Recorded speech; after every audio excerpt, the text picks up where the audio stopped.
Hello. The value of root 3 sin theta plus cos theta by sin of theta plus pi by 6 value minus 2 నా 1 నా 2 నా plus 1 నా. ఇక్కడ trigonometry substitution చేస్తే problem easy అయిపోతుంది. Theta value 0 కానీ 30 కానీ 45 కానీ 60 కానీ ఏదో ఒక వాల్యూ పెడదాం. నేను థీటా వాల్యూ 0 తీసేసుకుంటా. ఇప్పుడు theta is equal 0.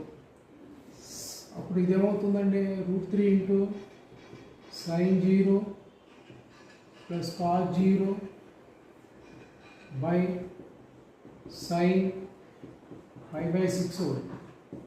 Sign 0 value 0 కాబట్టి 0 plus cos 0 value 1 sine 30 sine 30 and half 1/1/2 అంటే ఆన్సర్ 2 వచ్చేస్తుందండి. సో థర్డ్ ఆప్షన్ ఉంది ఆన్సర్. Simple problem.